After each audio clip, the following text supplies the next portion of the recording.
السلام علیکم ورحمۃ اللہ وبرکاتہ۔ یہ بات ناجی کے خفیہ حرم میں بھی پہنچ گئی تھی کہ زکوئی کو امیر مصر نے رات بھر کا شرف باریابی بخشا ہے۔ زکوئی کے خلاف حسد کی آگ پہلے ہی پھیلی ہوئی تھی۔ اسے آئے ابھی بہت تھوڑا عرصہ گزرا تھا، لیکن ناجی پہلے روز سے ہی اسے اپنے ساتھ رکھنے لگا تھا۔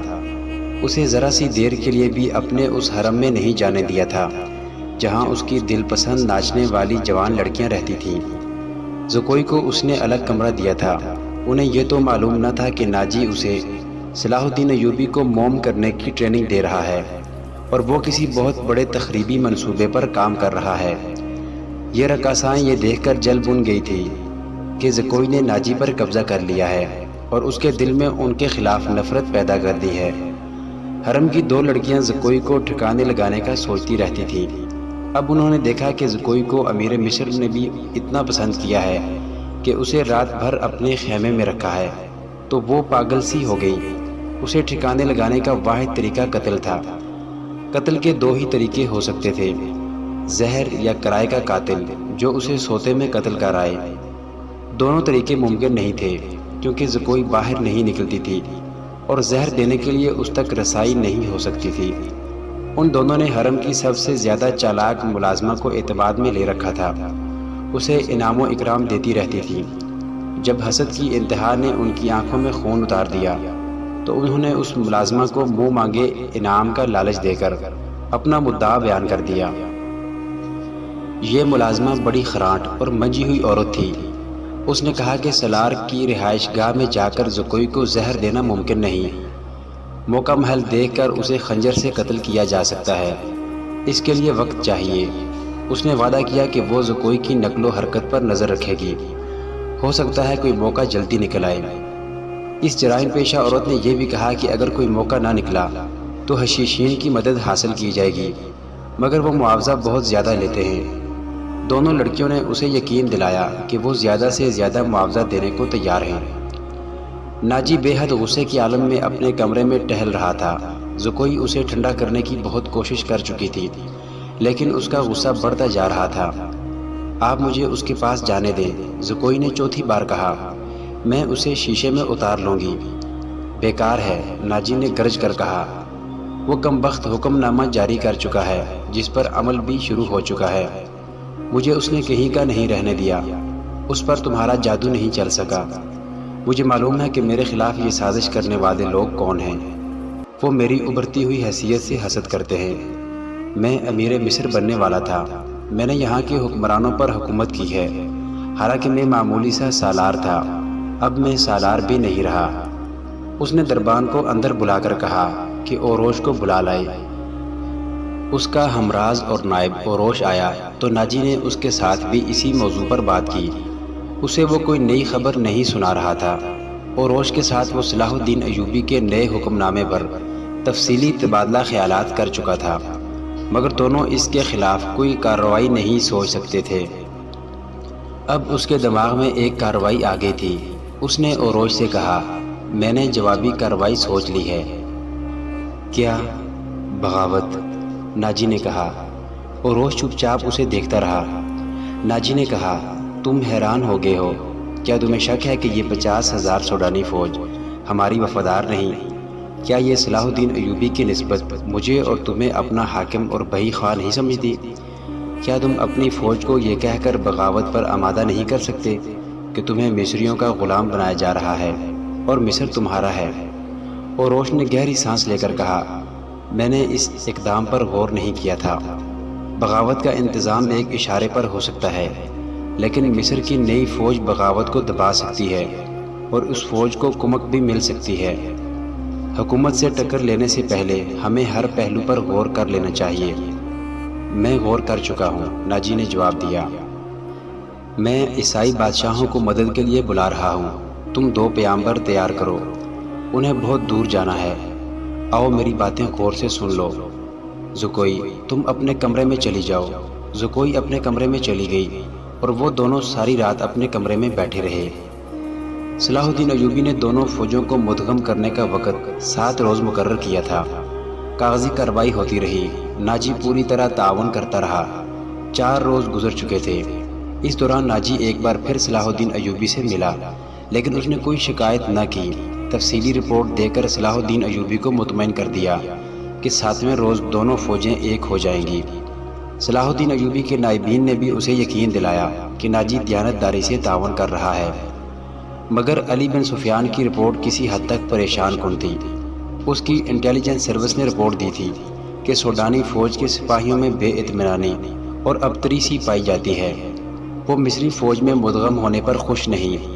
ان کے درمیان یہ افواہیں پھیلائی جا رہی تھیں کہ مصری فوج میں مدغم ہو کر ان کی حیثیت غلاموں کی سی ہو جائے گی، انہیں مال غنیمت بھی نہیں ملے گا اور ان سے بار برداری کا کام لیا جائے گا، اور سب سے بڑی بات یہ ہے کہ انہیں شراب نوشی کی اجازت نہیں ہوگی۔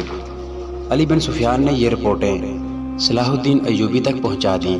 ایوبی نے اسے کہا کہ یہ لوگ طویل مدت سے عیش کر رہے ہیں، انہیں نئی تبدیلی یقیناً پسند نہیں آئے گی۔ مجھے امید ہے کہ وہ نئے حالات اور ماحول کے عادی ہو جائیں گے۔ اس لڑکی سے ملاقات ہوئی یا نہیں؟ صلاح الدین ایوبی نے پوچھا۔ نہیں، علی نے جواب دیا، اس سے ملاقات ممکن نظر نہیں آتی، میرے آدمی ناکام ہو چکے ہیں، ناجی نے اسے قید کر رکھا ہے۔ اس سے اگلی رات کا واقعہ ہے۔ رات ابھی تاریک ہوئی تھی۔ زکوئی اپنے کمرے میں تھی، ناجی اوروش کے ساتھ اپنے کمرے میں تھا۔ اسے گھوڑوں کے قدموں کی آوازیں سنائی دیں۔ اس نے پردہ ہٹا کر دیکھا۔ باہر کے چراغوں کی روشنی میں اسے 2 گھوڑا سوار گھوڑوں سے اترتے دکھائی دیے۔ لباس سے وہ تاجر معلوم ہوتے تھے، لیکن وہ گھوڑوں سے اتر کر ناجی کے کمرے کی طرف چلے تو ان کی چال بتاتی تھی کہ یہ تاجر نہیں۔ اتنے میں اوروش باہر نکلا۔ دونوں سوار اسے دیکھ کر رک گئے اور اوروش کو سپاہیوں کے انداز سے سلام کیا۔ اوروش نے ان کے گرد گھوم کر ان کے لباس کا جائزہ لیا، پھر انہیں کہا کہ ہتھیار دکھاؤ۔ دونوں نے پھر پھرتی سے چوغے کھولے اور ہتھیار دکھائے۔ ان کے پاس چھوٹی تلواریں اور ایک خنجر تھا۔ اوروش انہیں اندر لے گیا۔ دربان ایک طرف کھڑا تھا۔ زکوئی گہری سوچ میں کھو گئی۔ وہ کمرے سے نکلی اور ناجی کے کمرے کا رخ کیا، مگر دربان نے اسے دروازے پر روک لیا اور کہا کہ اسے حکم ملا ہے کہ کسی کو اندر نہ جانے دوں۔ زکوئی کو وہاں ایسی حیثیت حاصل ہو گئی تھی کہ وہ کمانڈروں پر بھی حکم چلانے لگی تھی۔ دربان کے روکنے سے وہ سمجھ گئی کہ کوئی خاص بات ہے۔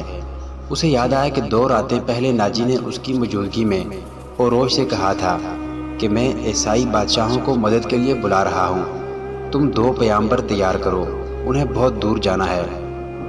اور پھر اس نے زکوئی کو اپنے کمرے میں چلے جانے کو کہا تھا اور اس نے بغاوت کی باتیں بھی کی تھی۔ یہ سب کچھ سوچ کر وہ اپنے کمرے میں واپس چلی گئی۔ اس کے اور ناجی کے خاص کمرے کے درمیان ایک دروازہ تھا جو دوسری طرف سے بند تھا۔ اس نے اس دروازے کے ساتھ کان لگا دیے۔